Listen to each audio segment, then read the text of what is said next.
Shalom Bapak Ibu Saudara semuanya, dimanapun kalian berada. Saya harap semuanya dalam keadaan yang baik-baik. Saya harap semuanya penuh dengan kemuliaan Tuhan. Mari Bapak Ibu Saudara semuanya, kita satukan hati untuk berdoa dan kita menyiapkan hati kita untuk menyembah dan memuliakan nama Tuhan. Terima kasih Tuhan, terima kasih Bapa, terima kasih Roh Kudus Tuhan. Kau Allah yang baik Tuhan, Kau Allah yang dahsyat Tuhan dalam kehidupan kami Tuhan. Terima kasih Tuhan, dalam seminggu ini Tuhan, kami telah dibimbing Tuhan, kami telah diajar Tuhan untuk menyenangkan hati-Mu Tuhan. Tuhan, berikanlah kami Tuhan hati yang haus akan Engkau Tuhan. Berikan kami Tuhan hati yang mau taat dan dengar-dengaran akan firman-Mu Tuhan Yesus. Terima kasih Tuhan, biar pujian penyembahan kami Tuhan hanya untuk kemuliaan nama-Mu Tuhan. Terima kasih Tuhan. Terima kasih Yesus.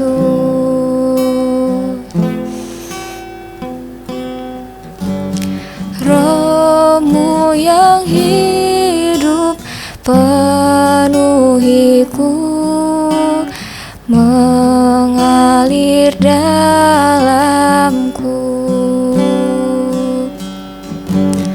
Jiwaku tenang bersamamu dalam naungan-Mu. Kasih Tuhan. Roh-Mu yang hidup penuhiku, mengalir dalamku. Jiwaku tenang bersamamu dalam naungan-Mu. Ku buka hati untuk jamahan-Mu, berserah penuh di hadirat-Mu. Kau ambil alih seluruh hidupku, di altar-Mu menyembah-Mu. Yuk semuanya kita nyanyikan lagu Nada Ulang Tuhan. Roh-Mu yang hidup penuhiku, mengalir dalamku. Jiwaku tenang bersamamu dalam naungan-Mu. Ku buka hati untuk jamahan-Mu, berserah penuh di hadirat-Mu. Kau ambil alih seluruh hidupku, di altar-Mu menyembah-Mu. Ku buka hati untuk jamahan-Mu, berserah penuh di hadirat-Mu. Kau ambil alih seluruh hidupku, di altar-Mu menyembah-Mu. Ku buka hati untuk jamahan-Mu, berserah penuh di hadirat-Mu. Kau ambil alih seluruh hidupku, di altar-Mu menyembah-Mu. Yuk kita semuanya puji Tuhan. Terima kasih Tuhan. Kami memuji-Mu Tuhan, kami menyembah-Mu Yesus. Engkau penebus kami Yesus, Kau juru selamat kami. Haleluya. Terima kasih Tuhan, kami bersyukur Tuhan, kami tinggikan Engkau, kami muliakan Engkau.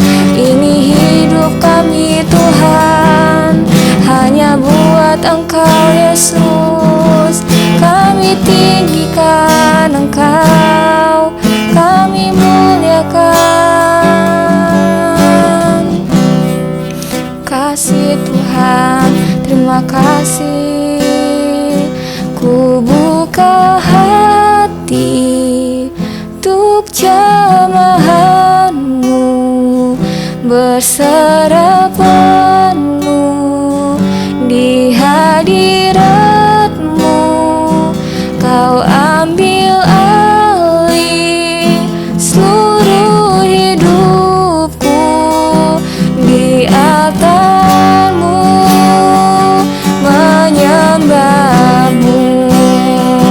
Ku buka hati untuk jamahan-Mu, berserah penuh di hadirat-Mu. Kau ambil alih seluruh hidupku, di altar-Mu menyembah-Mu, di altar-Mu menyembah-Mu, di altar-Mu menyembah-Mu.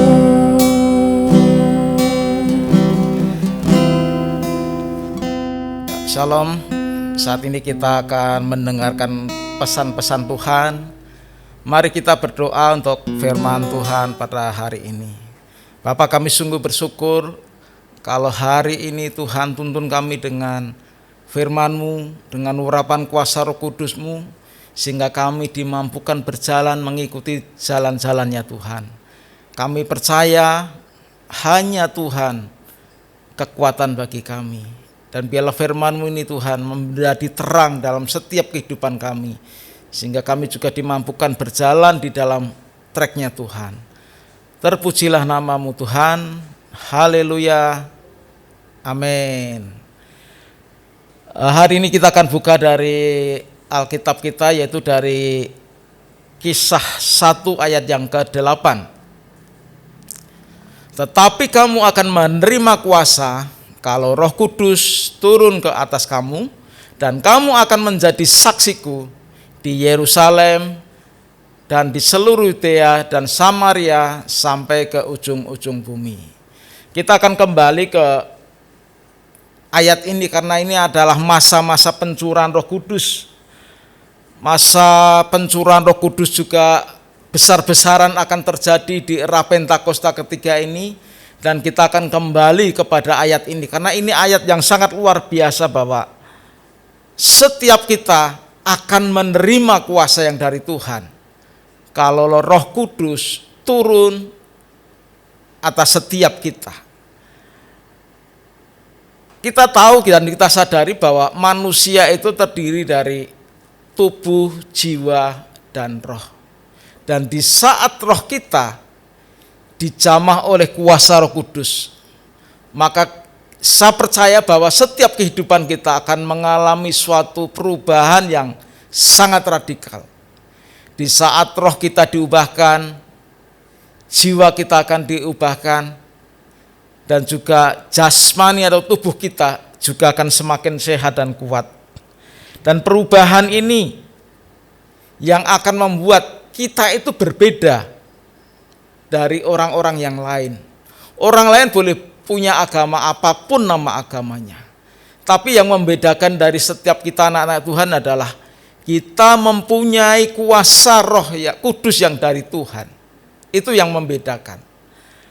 Karena seperti firman Tuhan pada hari ini, tetapi kamu akan menerima kuasa kalau Roh Kudus turun ke atas kamu. Menerima kuasa, kuasa untuk apa? Pertanyaannya. Yaitu kuasa untuk melakukan setiap kehendak Bapa yang pertama. Dan yang kedua, kuasa untuk menjalankan amanat agung Tuhan Yesus Kristus. Kehendak Bapa itu apa? Kita harus menjalankan perintah-perintah Tuhan. Kita misalnya nggak bisa mengasihi sesama, nggak bisa mengampuni orang-orang yang bersalah kepada kita, kalau kita tidak dituntun oleh Roh Kudus. Kita tidak akan sanggup meninggalkan gaya hidup yang lama tanpa tuntunan dari Roh Kudus. Dan yang kedua tadi, kuasa untuk menjalankan amanat agung Tuhan Yesus Kristus. Kamu akan menjadi saksiku di Yerusalem, di seluruh Yudea dan Samaria. Kita bisa menyaksikan semuanya, bisa menjalankan amanat agung kalau di dalam hidup kita, pribadi kita sudah mengalami perubahan yang radikal yang dari Tuhan. Karena orang akan melihat perubahan secara rohani, secara jasmani, dan juga secara jiwani dalam kehidupan kita. Itulah yang menjadikan kita sanggup menyaksikan kasih dan kebesaran Tuhan. Dan kita tidak akan sanggup melakukan itu tanpa tuntunan Roh Kudus. Kalau kita akan buka dari kitab 1 Samuel 10 ayat yang ke-6. Dikatakan, maka Roh Tuhan akan berkuasa atasmu, dan engkau akan kepenuhan bersama-sama dengan mereka, dan berubah menjadi manusia lain. Waktu Saul diurapi oleh Samuel untuk menjadi raja, dia mendapatkan kuasa Roh Tuhan itu ada dalam Saul, sehingga Saul berubah menjadi manusia lain. Ini yang membedakan.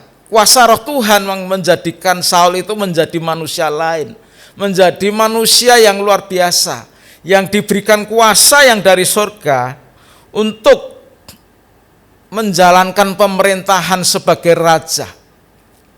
Karena tanpa kuasa Tuhan itu, Saul adalah manusia biasa, dan dia tidak akan sanggup menjadi raja atau memimpin bangsa itu. Inilah pentingnya dari kuasa Tuhan. Sekarang kalau kita bandingkan dengan 1 Samuel 16 ayat yang ke-14.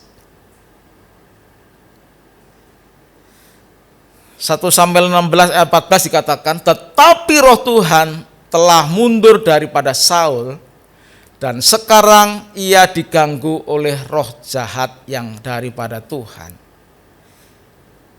Perbandingannya dari ayat yang pertama tadi, bahwa Saul begitu diurapi mendapatkan kepenuhan roh yang dari Tuhan. Dia mempunyai kuasa sehingga menjadi manusia lain.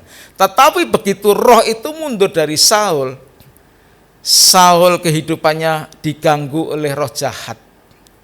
Sehingga waktu itu boleh dikatakan sebagai seorang raja, sebagai seorang pemimpin, Saul menjadi kehilangan hikmatnya, menjadi seperti orang linglung karena roh jahat yang senantiasa mengganggu dia. Sehingga dia menyuruh pasukannya untuk mencari seorang yang pandai bermain kecapi.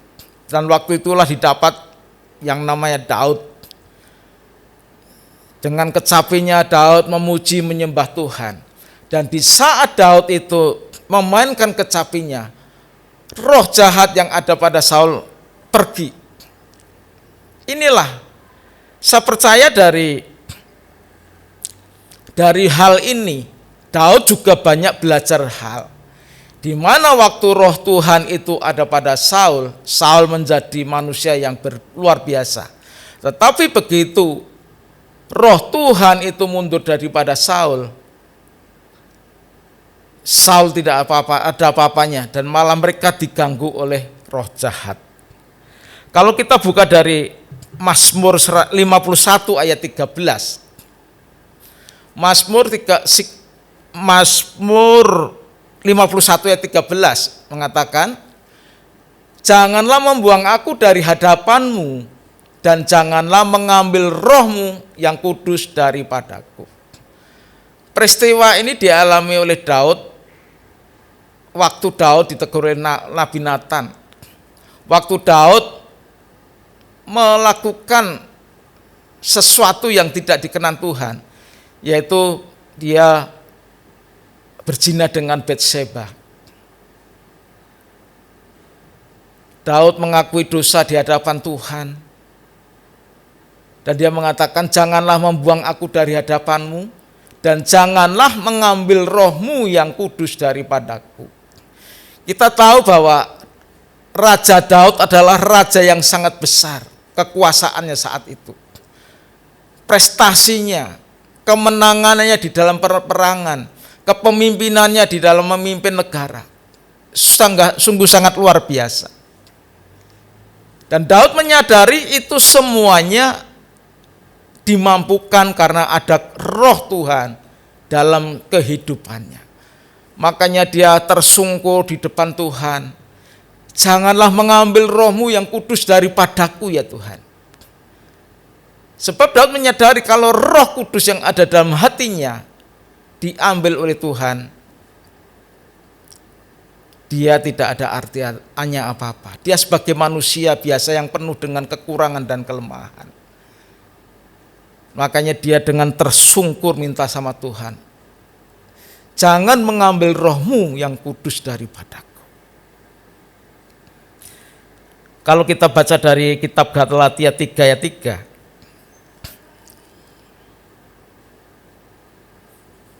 Adakah kamu sebodoh itu? Kamu telah memulai dengan roh, maukah kamu sekarang mengakhirinya di dalam daging? Ini pesan yang sangat luar biasa. Kamu telah memulai dengan roh, maukah kamu sekarang mengakhirinya di dalam daging? Jadi ini menjadi pelajaran bagi setiap kita. Apa yang telah kita mulai dengan roh, jangan diakhiri dengan daging. Nanti semuanya akan menjadi sia-sia. Dan saat ini bagi kita yang telah menerima kuasa Roh Kudus dalam kehidupan kita, ayo tetap pertahankan, tetap jaga, supaya Roh Kudus itu senantiasa ada dalam hidup kita, supaya Roh Kudus itu tetap menyala dalam hati kita, sehingga kita mempunyai kuasa untuk melakukan kehendak Tuhan, untuk menjalankan perintah-perintah Tuhan, untuk melaksanakan amanat agung Tuhan Yesus Kristus. Dan saya yakin setiap kita hari ini meresponi apa yang disampaikan oleh Gembala Sidang kita, bahwa di masa Pentakosta ketiga ini akan terjadi pencurahan Roh Kudus yang besar-besaran. Dan di saat Roh Kudus itu dicurahkan, kita sudah siap menerima api Roh Kudus lebih lagi dan lebih lagi, sehingga kita sebagai anak Tuhan senantiasa siap dipakai Tuhan. Tapi ingat tadi bahwa apa yang telah dimulai dengan roh jangan diakhiri dengan daging. Dan kita sebagai anak-anak Tuhan, ayo responi tuntunan Tuhan, masuk di dalam rencananya Tuhan, dan setiap kita siap menjadi saksinya Tuhan, mengabarkan kebenaran firman Tuhan, Injil kerajaannya atas setiap manusia, bahkan sampai ke ujung-ujung bumi. Mari kita berdoa untuk firman Tuhan hari ini. Bapa, kami sungguh bersyukur, inilah kami ya Tuhan. Kami sungguh bersyukur kalau Tuhan telah memenuhi kami dengan kuasa Roh Kudus-Mu ya Tuhan. Dan kami percaya tanpa kuasa Roh Kudus-Mu kami tidak sanggup ya Bapa. Dan biarlah Tuhan, hari demi hari Tuhan, kami ditambah-tambahkan hikmat kuasa yang dari Tuhan. Karena Roh Kudus-Mu yang senantiasa menyertai kami. Terima kasih kalau Tuhan telah beracara dalam acara Myroom hari ini ya Tuhan. Dan sebentar kami mau meninggalkan acara ini. Terimalah segala berkat, kasih karunia dan anugerah melimpah-limpah dari Allah Bapa di dalam Anak yang tunggal Tuhan Yesus Kristus. Persekutuan yang indah, yang manis bersama Roh Kudus menyertai kita sekalian dari saat ini sampai selama-lamanya. Mari yang percaya dan diberkati sama-sama katakan amin. Terima kasih, sampai jumpa di dalam program berikutnya. Tuhan Yesus memberkati.